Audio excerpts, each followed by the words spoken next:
it's Ivy Slater, and you're listening to Her Success Story podcast, a show where gutsy businesswomen share their success journey.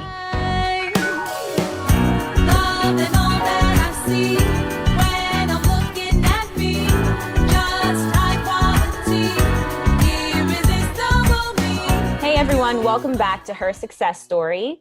This is Tara. I am part of Ivy's marketing team, and you may remember my voice from a previous episode during our art series when I interviewed Ivy about her dance journey.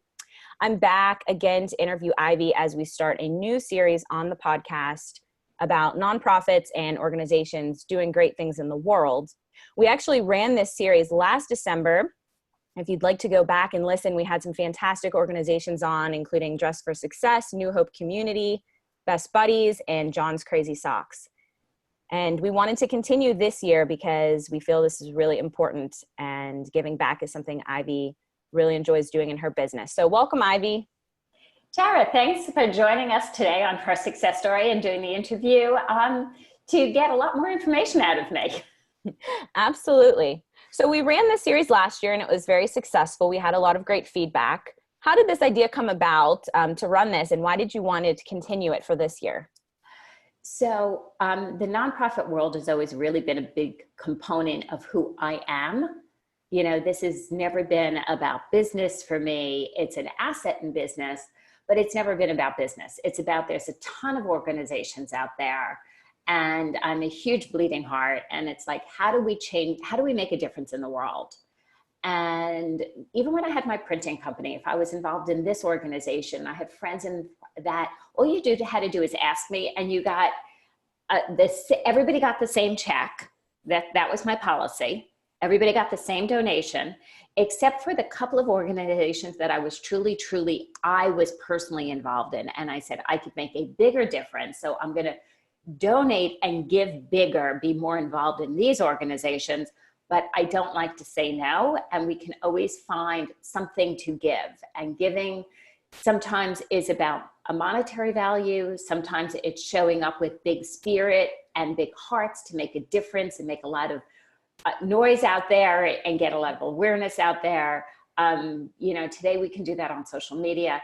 But nonprofit in the nonprofit world has always been a part of who I am. Right. So tell us a little bit about some of the organizations you've been involved with personally over the years. Okay, so I say one of the biggest is Dress for Success. I started getting involved in Dress for Success before I even started Slater Success, and I knew a little bit about the organization and learned a little bit more.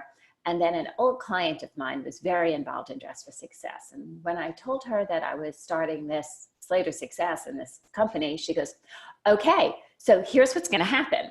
I'm going to call Joy Gordon. You're going to have a meeting with her, and you're going to see how you could help. And I was like, she was a very good client. I was like, okay.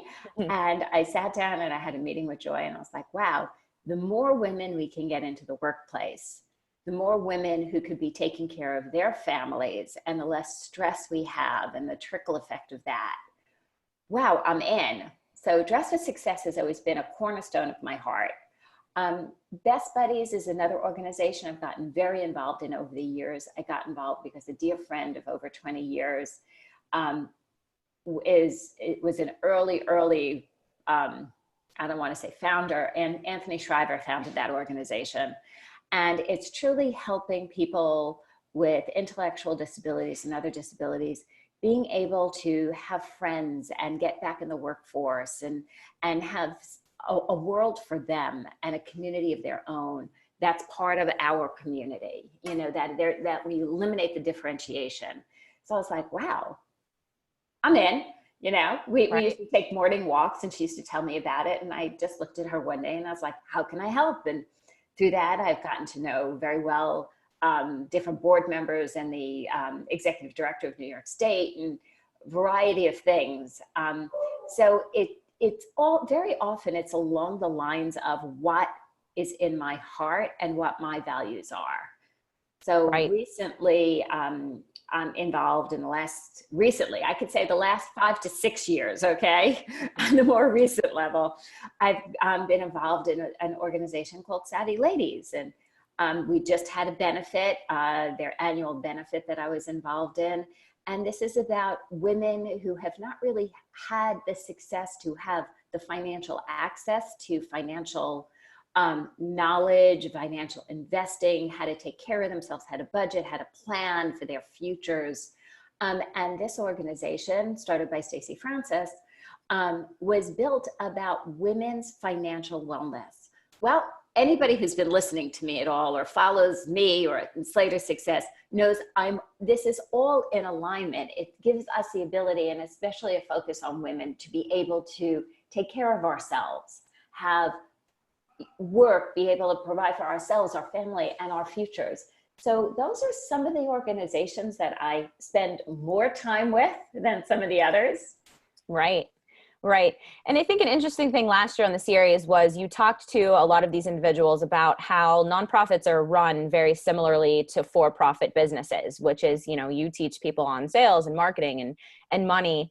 And will that be another focus this year, kind of asking people how that is very similar? Because I think a lot of people don't realize that they're run, parallel. So I think we need to start having an understanding, because in that breadth of knowledge gives us the ability to make more of a difference. So if we don't look at and have an understanding of how a nonprofit is truly run as a business, and it has to be, because it's the basics, the difference between a business and a hobby is the transfer of money, okay? Mm-hmm. Nonprofits are here to raise money, to invest in making a difference for their niche market. So when you look at it that way and say, oh, so they're technically raising capital, which is a sales conversation. The difference is normally in business, when we engage in a sales conversation, we receive the sale. Here in a nonprofit, the benefits, the investment of the sale goes to the difference the organization makes. And that's huge. Right. Right. So this upcoming holiday season, which we are very close to, you started something last year where you purchased gifts from an organization that gives back. Tell us if you plan on doing that again and why that's important to you. So I love that question. And for the listeners out there, I didn't write these questions. Tara wrote it, I'm going to come and interview you. I want to get a lot of information out of you. So I'm hearing this, ladies and gentlemen, for the first time. So the people who've been following me see I've been traveling a lot through the last month of November. I really did a lot of plane travel. And on planes, I sit and I get a ton of work done. And one of the things is I was literally looking for great social enterprise companies that we can purchase gifts from for our clients of Slater Success, that we could continue to make a difference. So I'm not going to disclose what the holiday gifts are about this year, but I will say that it's become more and more important to me to actually look at the companies I buy from and understand they have a social investment in making a difference in the world, that they're doing something right, that they care some way, they have some kind of organization, and it could be a small company that's doing a small piece of something. It's not necessarily Warby Parker or Tom's shoes, right? There's many businesses that are being started today that has a philosophy of giving back. So I am actually scouring the internet for my holiday gifts with an intention of purchasing from a company, an organization, a gift that has a social enterprise spirit. Great. And there's so many of them out there, and having series like this brings awareness to organizations that people may not be aware of. We hope to shed some light on some new places and organizations that our listeners might not know about. Stay tuned, because we are starting next week on this series. We are not going to let you know who is going to be on. You will have to tune in and let us know. And we will probably continue this series again. So if you have ideas or people that you know would be great to interview, please send them our way. Anything else to add, Ivy, before we close up? Absolutely.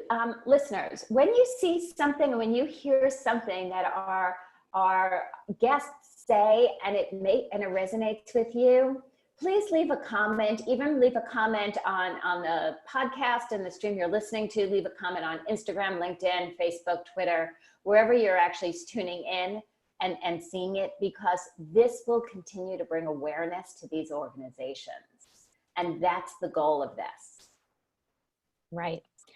Okay, well, thank you for all of that information, Ivy, and listeners. Stay tuned next week as we begin our nonprofit series, and we wish you happy holidays. To shine, don't need your approval anymore, 'cause I've got mine.